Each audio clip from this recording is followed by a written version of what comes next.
came to 18 principles of leadership. This is going to be quite the video, so I will take off the jacket for this. Pardon me.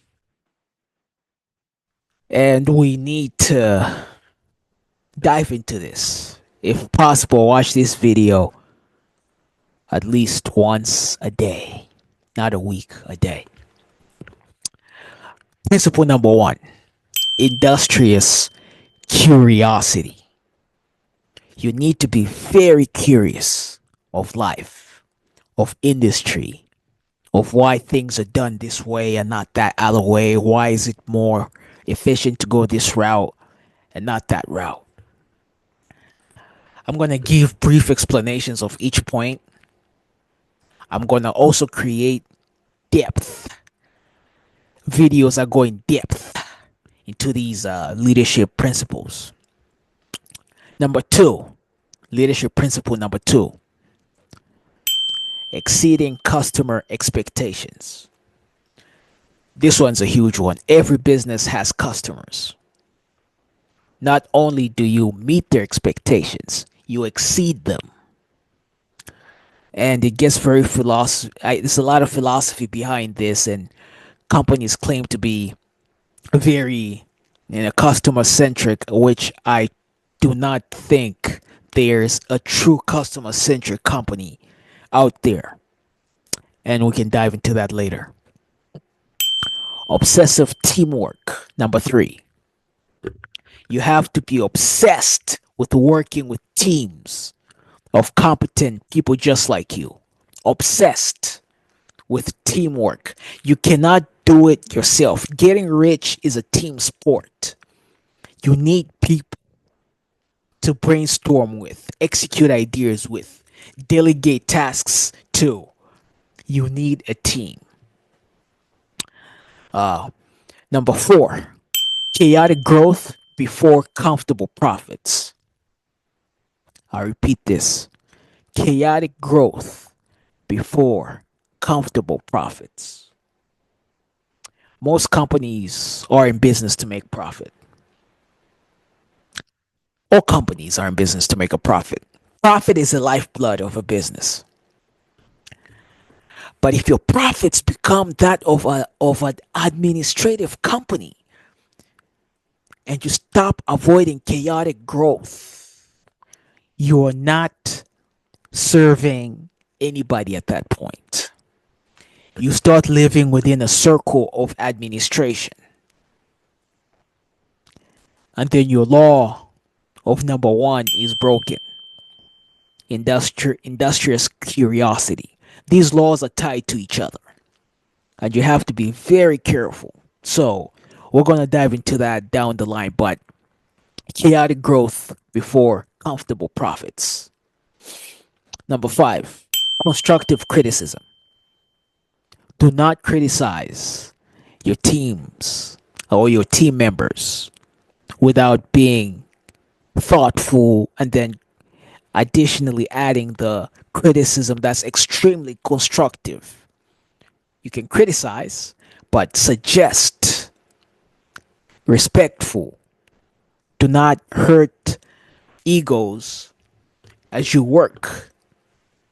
At the same time, do not be delicate and bounce around in fear, but you have to be very, very critical and be constructive with your criticism to improve on what you're working on.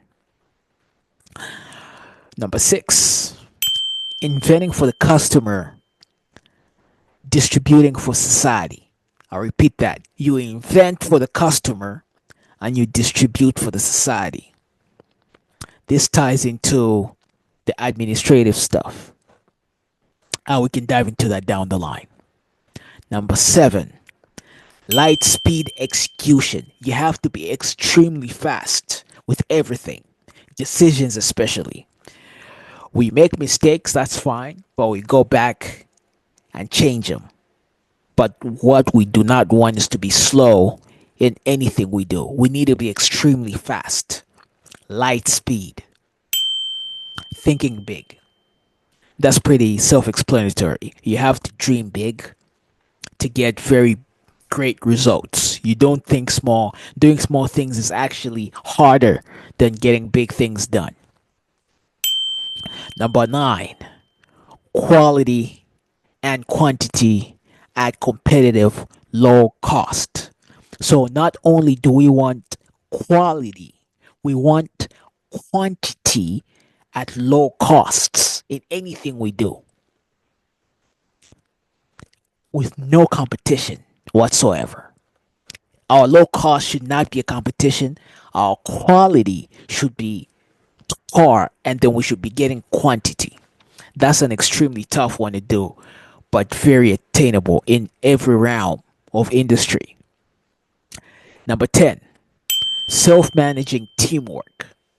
Nobody should be micromanaged. Great people are self managing, they manage themselves, they know the objective, they go out there and they get it done.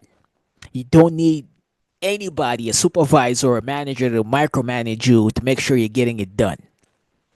We trust that you will meet the other side of your obligations as I'm doing the same. We'll dive into that later. Number 11, functioning with honesty, integrity, and discipline. You need to function with honesty, integrity, and discipline because every single individual in the company is a piece of our reputation. Whatever actions you engage in, you're representing the entire entity, the entire brand. So anything we do engage in, we need to function at the highest quality of honesty, integrity, and discipline, especially discipline when we engage in action. 12, no job is beneath you. As a leader, mopping the floor, uh, it could be software engineering, it could be the composing a musical composition, it could be sales, it could be anything in the company. No job is beneath you. Nothing is above your pay grade. Every single individual in the institution is a leader. And if they so choose to engage and want to self promote, they just have to do the work to do it. So we can dive into that further. Take ownership. Think like an owner. Long term thinking.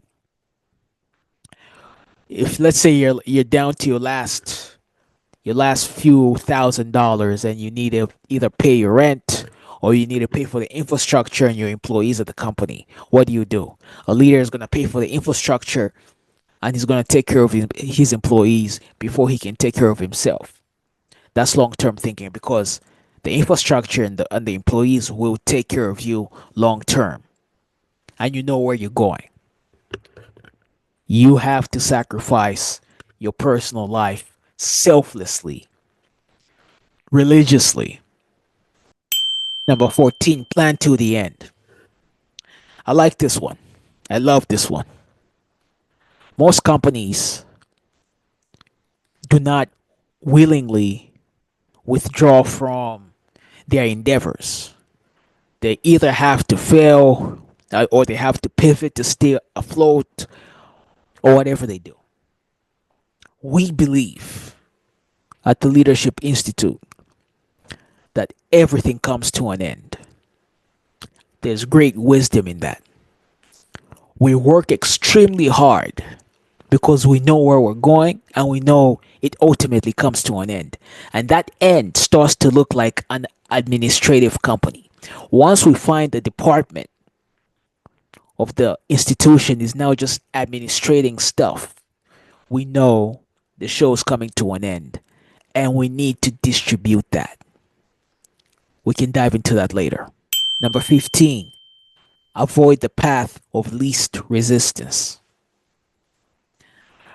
Most people want to take the path of least resistance. There's great wisdom in avoiding it. Always look at the options, look at the most challenging option, and 9 times out of 10, if not 10 times out of 10, that's the path that will bear the most fruits for your efforts. because that's the path with the least competition, usually. Number 16, focus and clarity.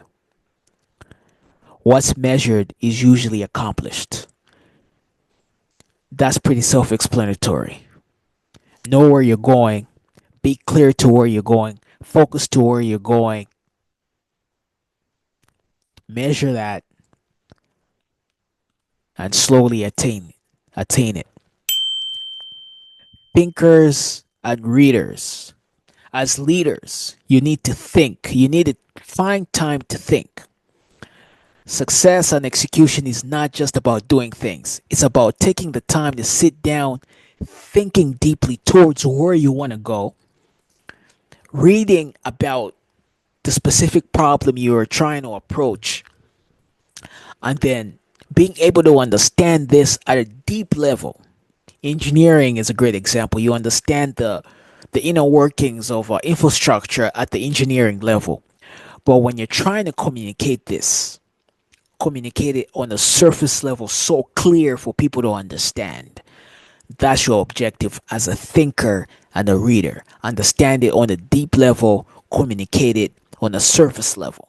And finally, 18, hire based on culture, fit, and not history. I repeat that, hire based on the culture fit and not the history of the person. We do not care about their past work experience. In fact, experience is sometimes a hindrance towards progress. We want to hire based on culture fit because if they can fit within this culture, it's going to show us that they can constantly improve and they can maintain such an environment. And these are the principles that I have found will cut through every single venture that we need to engage in. So I hope you take the time to always review these and try to apply them religiously and rigorously towards your life.